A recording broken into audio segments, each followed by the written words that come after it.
Now let's talk about stocks to buy in 2021. This is the moment that we've all been waiting for, right? And before I continue, make sure that if you are interested in joining our stocks group chat, to shoot me a DM above. I will send you the details needed to join. It's an ever growing group of people. We're on a Discord chat and we're just sharing financial information. We're sharing which stocks we're all looking at. We're sharing all different types of information because our main goal is to build our financial future. With that being said, ARC Innovation, like I feel like I've spoken about them a handful of times. And listen, do your research on ARC Innovation. Do your research on Kathy Woods. She manages that whole system. Do your research on how much return she's been able to give people over the last 5 years. Do your research on which stocks are in this balloon ETF. And I don't say balloon in a bad term, but ARC Innovation is definitely a stock to have, top tier stock to have in your portfolio. I'm not an investing guru. I'm not a financial advisor. These are just my views. But listen, the innovation is that they are invested in, and the results that they've been able to produce has been very, very, very good. I would kind of wait for it to see if a pullback happens.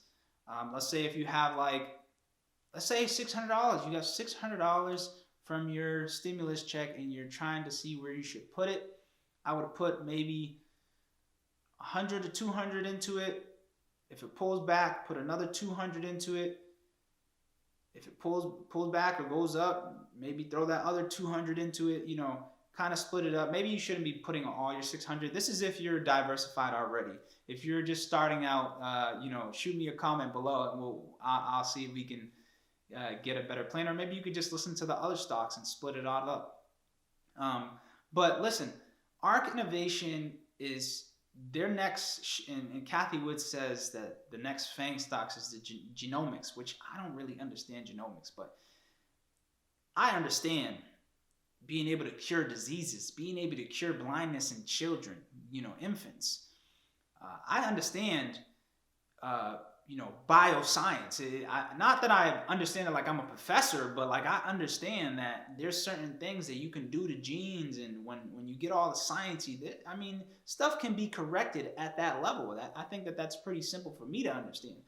Although I don't understand which companies are in the lead. It's kind of like the health. Like we didn't really know who was in the lead with the vaccine. Genomics, I don't really know who's in the lead. But ARC Innovation, they have analysts, they have people that study these companies in the genomics world. And the genomics seem to be, and the way she explains it, but obviously I've done my research and you have to do yours. The way she explains it, this is going to be life-changing. Like it may be able to cure diabetes. My father has diabetes. I'm scared every day that, it may just do my genes. It may fall in my end. And that's why I try to eat healthy. They're saying it can heal leukemia and other different types of cancers.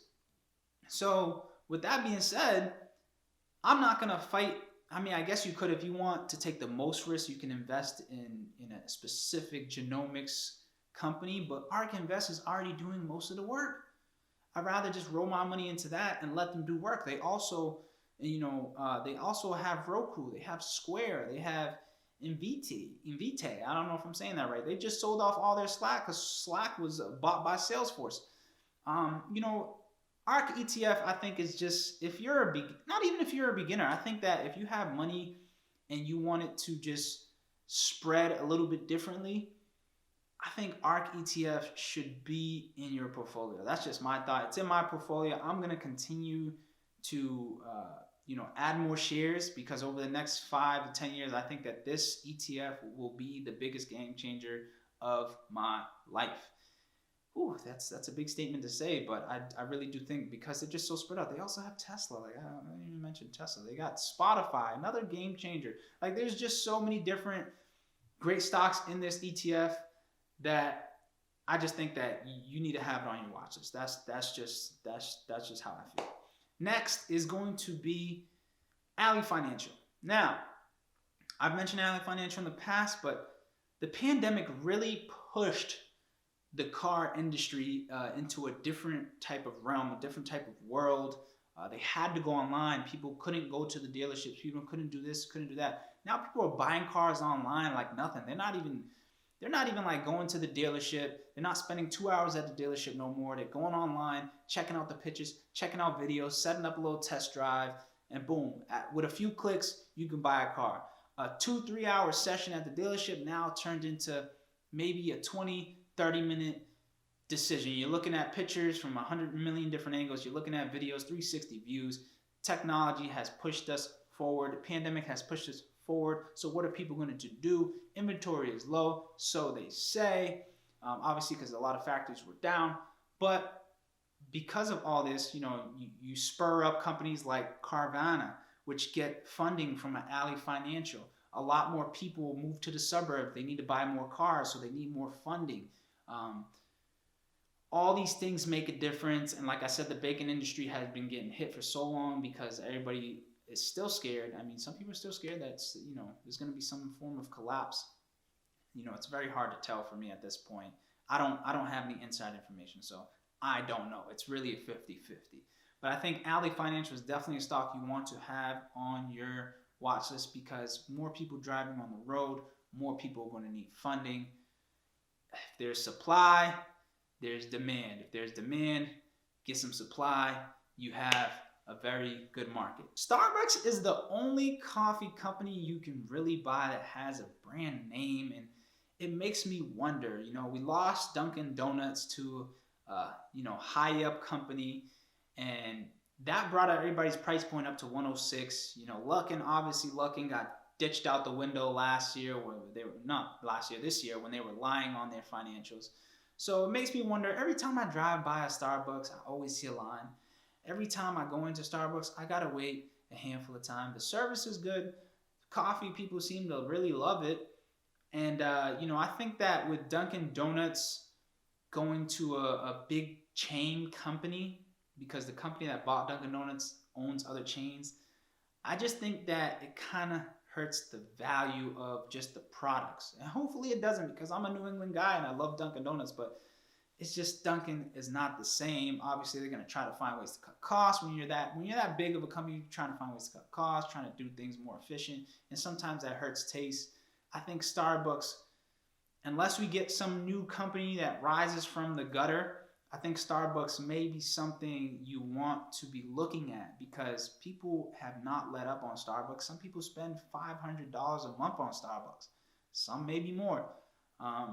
So make sure you do your research on Starbucks. I think that this could be, I don't want to say it's going to be a sleeper, but it could be something that can bring some value in a chaotic, volatile, turbulent stock market that we may be seeing in the next month or so. Well, within this next month or so. My last two companies, I'm going to be very quick. Vail, I've already spoken on them very much, so do your research on them. But obviously with this ever-changing EV market that the government wants to grow, obviously the Democrats want to grow the EV market. Vail, if they continue to supply nickel to other companies that are trying to figure out the Tesla juice, the Tesla secrets, may be a good company to invest in, as well as iRobot, y'all. With technology changing, with pandemic changing, and the world changing, obviously robotics is it's coming. That's what the government wants. That's what they're pushing for. I think that's why a lot of things are happening, because the government needs robotics to take over certain, not that they need, but it's more efficient, I guess, for robotics to take over certain things. And iRobot is a company that, they got the little robot vacuum that y'all see in the little commercials. Y'all may have seen at some people's houses. I don't know if you got rich friends or something like that, or well-off friends. I don't know. My mom actually wanted to buy one of those things, and I told her, your house ain't that big. Like, it ain't that big for you to need a robot to clean your house. Like, we gotta be realistic here. I know it's cool to have a robot vacuum running around, but if your house ain't big, you don't really need it. But I think that this company could be very beneficial. I'm pretty sure that they've had government contracts before, and I think that their products are only going to continue to grow. They are iRobot, and they're a Massachusetts-based company, which shout out to my people in Massachusetts. You know, those are my people. So make sure you check out iRobot. There's plenty of more stocks that I want to talk about, but let me know in the comments if there's anything else that you are interested in me doing a video on or speaking on. I'd love to share my thoughts. Thank you all for watching. I appreciate you all. Don't forget to like, subscribe, comment, share with your best friends, aunts, uncles, and sisters. I appreciate once again and again and again. Thank y'all for watching. I'll see y'all tomorrow.